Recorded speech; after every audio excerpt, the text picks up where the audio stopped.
अमित यादव जी बोल रहे हैं? हाँ बोले भैया। भैया मैं बिहार से बोल रहा हूँ। अच्छा, क्या नाम भाई का मेरे? गौरव कुमार गुप्ता नाम है भाई। अच्छा बताइए गौरव जी।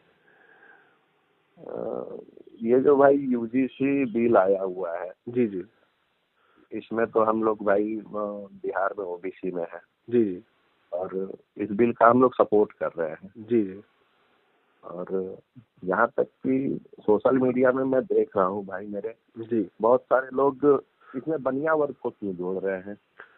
नहीं, हमें नहीं लगता कि बनिया वर्ग को जोड़ना चाहिए या किसी को कोई टारगेट करना चाहिए। हमारा मानना ये है कि जो लोग क्या कहते हैं इस तरीके का काम करते हैं, सिर्फ आप उनको बोलिए। सब बनिया वर्ग तो बहुत बहुत अच्छे हैं, वो लोग तो अपने काम में से मतलब से रखते हैं और मेहनती लोग हैं।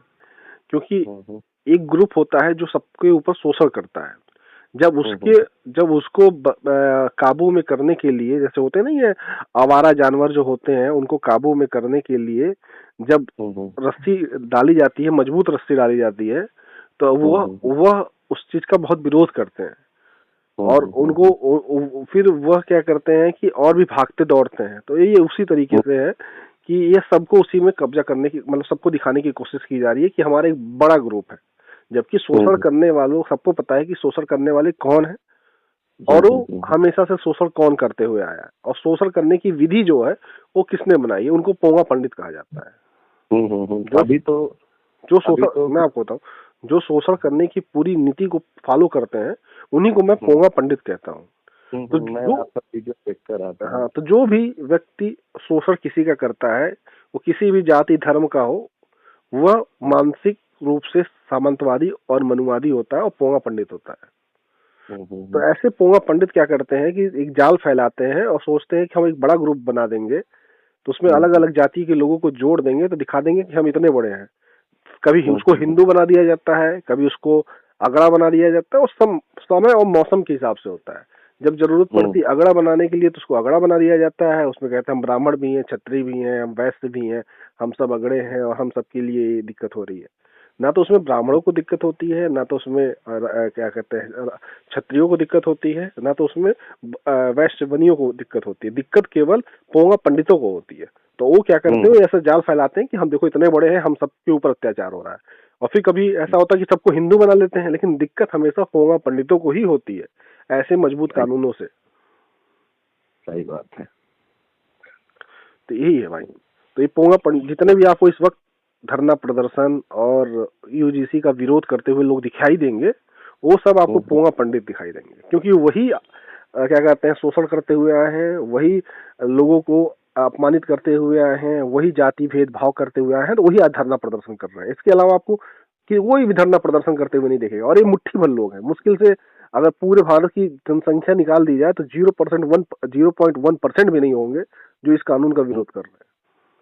सही बात है। बट इनका क्या है ना, पोंगा पंडित ये सोशल मीडिया में ये बहुत ज्यादा एक्टिव है। हाँ, सोशल देखिए, मैं बताऊंगा, इनका काम ही यही होता है, इनके पास और कोई काम नहीं। इनका काम ही है कि नफरत फैलाओ, लोगों के बीच भेदभाव करो, अपना एजेंडा सेट करो, कैसे किसी को लड़ाओ, एक समाज को दूसरे समाज से लड़ाओ। इनका काम ही यही है। जब इनके ऊपर कोई रोक लगती है, इनके ऊपर जब कस के वो जो होता नहीं है रस्सी लगती है, फंदा लगता है, जो आवारा जानवर टाइप के पोंगा पंडित होते हैं, तभी फड़फड़ाने लगते हैं। तो ही फड़फड़ा रहे हैं और कुछ हो नहीं रहा, फड़फड़ा रहे हैं इसमें। और इसमें सबसे ज्यादा चीज एक चीज और आप देखेंगे कि यह प्रधानमंत्री की फोटो के साथ आप देख रहे हैं कितना अपमानित कर रहे हैं। प्रधानमंत्री को तेली कह रहे हैं। आप सोचिए कि प्रधानमंत्री जैसे पद पर बैठे हुए व्यक्ति को, जो 3 बार लगातार प्रधानमंत्री है और इतना बड़ा नेता देश का है, उनका भी अपमान किया, उनका अपमान, और उनको सीधा तेली कहा जा रहा है। तो सोचिए जब प्रधानमंत्री आप सुबह तेली का चेहरा नहीं देखना चाहिए। हाँ, दिन खराब आता है, वही चीज। मतलब उनको एक जाति में बांट दिया गया। कुछ दिन पहले उनको सिर्फ हिंदू हृदय सम्राट बताया गया। हाँ, अभी हिंदू हृदय सम्राट थे। देखिए अभी प्रधानमंत्री जी क्या कहते हैं, ईडब्ल्यूएस बिल लेकर आए, तब हिंदू हृदय सम्राट हो गए। और वो ईडब्ल्यूएस बिना कोई कमेटी के, बिना कुछ, वो मतलब कि अंदर वो सब कुछ आ गया। वो हाँ, अपने आप किसी ने कोई मांग नहीं की, कहीं कोई धरना प्रदर्शन नहीं हुआ, लेकिन उसके बाद भी उन्होंने ईडब्ल्यूएस दे दिया। और उसके बाद अमित भाई मैं ये कहना चाहता हूँ, EWS में आप ये बता दो 8 लाख रुपए जो साल का कमाता है वो EWS में आता है, और यही अगर OBC में अगर आप आओ तो 8 लाख अगर कमाने वाला तो आप बिल्कुल सही बात है। मतलब एक बात बताओ भाई, मतलब कि OBC वर्ग के जितने लोग हैं वो क्या डॉलर में पैसा कमाते हैं? नहीं। और ये जितना EWS जो पैसे जो वाले हैं वो क्या रुपया में पैसा कमाते हैं? भाई मेरा तो ये कहना है कि आप EWS लाए हो अच्छी बात है, लेकिन EWS में अगड़ा ही समाज क्यों हो?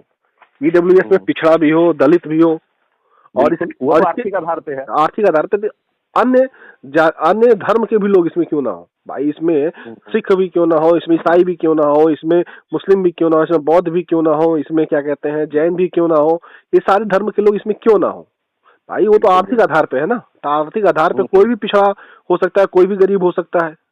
और भाई एक और ये भी मैं बताना चाहता हूँ, सुप्रीम कोर्ट की तो गाइडलाइंस है ना 50% से ऊपर से वो रिजर्वेशन नहीं हो सकता, फिर ये 10% कैसे आ गया? तो ठीक है भाई, आपने बदलाव किया, बदलाव करके लाया, ठीक है, लेकिन लाने के बाद एक सेकंड रखूंगा, इसमें EWS में आप बाकी लोगों को क्यों नहीं ऐड कर रहे हैं और क्यों नहीं इसमें लगा रहे हैं? दूसरी चीज, हम जहाँ पे थे UGC पे आप सोचिए कि एक प्रधानमंत्री के साथ इतना अपमानित किया जा रहा है।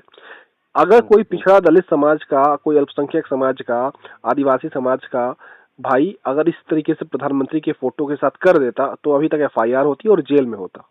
सही बात। और यह इतने सामंतवादी और मनुवादी हैं, इतने बड़े पोंगा पंडित हैं सब, कि प्रधानमंत्री की फोटो को इतना अपमानित कर रहे हैं, और अपमानित करने के बाद उनको तेली कह रहे हैं।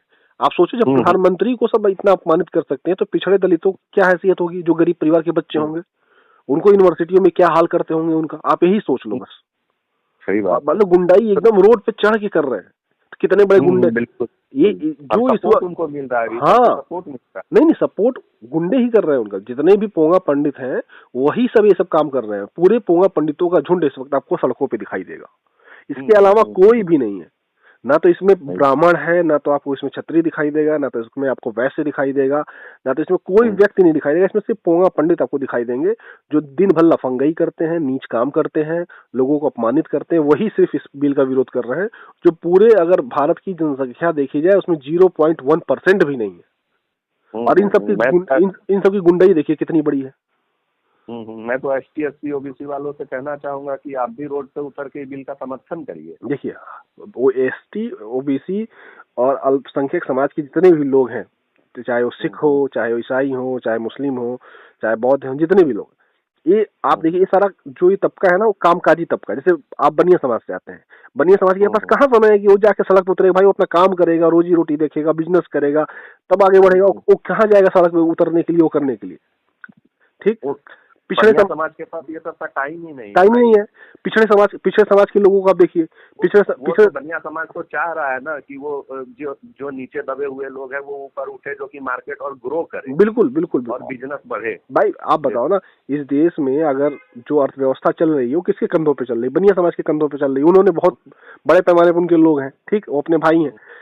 पिछड़े दलित समाज के लोग लगातार खेती करते हैं, मजदूरी करते हैं, उनकी वजह से देश की आगे तरक्की चल रही है, वो आगे देश बढ़ रहा है। सिख समाज के लोग कितने बड़े क्या काम करते हैं? लगातार भंडारा चलाते हैं, नॉन स्टॉप लोगों को भंडारा खिलाते हैं।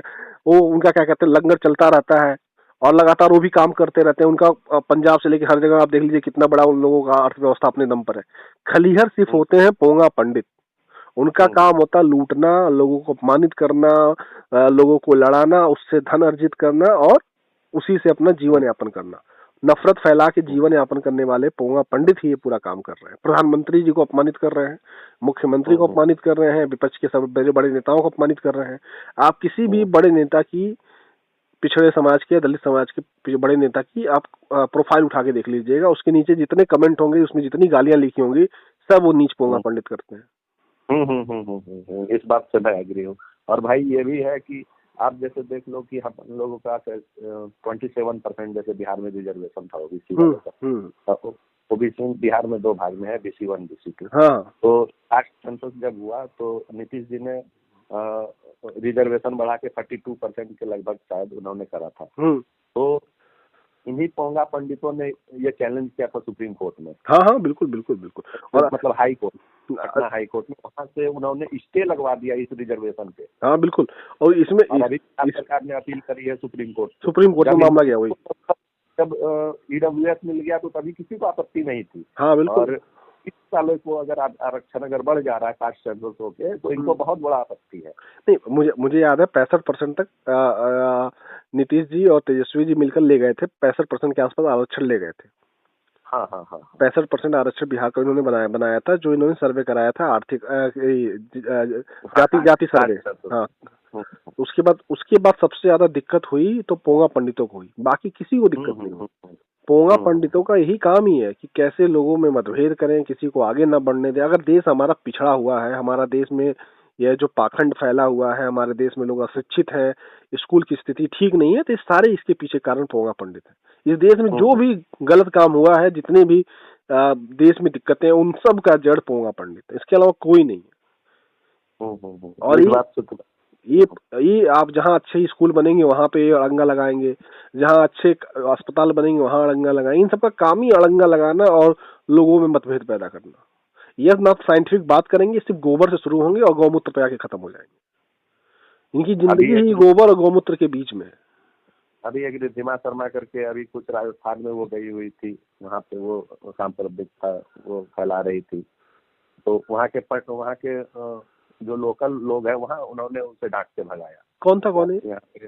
रिद्धिमा शर्मा करके है, नहीं जानता हूँ मैं इसको। तो वो इंस्टा फेसबुक पे शायद वो वीडियो डालती रहती है, मतलब नफरत फैलाने वाली। हाँ, नहीं तो मैं क्या वही कह रहा हूँ ना, आपको पोंगा पंडित ही नफरत फैला रहे दिखाई देंगे, ना तो ब्राह्मण दिखाई देंगे, ना तो आपको ये एक मिनट में हिंदू बन जाएंगे। हाँ, एक मिनट में आपको जाति में बांट देंगे। बिल्कुल। फिर ये क्या दुनिया, मैं बताऊं इनकी क्या मानसिकता। दुनिया के सबसे गंदे जानवर होते हैं तिलचट्टे, जिसे कॉकरोच भी कहा जाता है। उसमें कॉकरोच में एक प्रजाति होती है तिलचट्टे, वह दुनिया के सबसे गंदे जानवर होते हैं। अगर उनसे भी ज्यादा गंदा आपको कोई खोजना है तो आप पोंगा पंडित को देख सकते हैं। उनसे ज्यादा गंदा इस दुनिया में कोई नहीं है।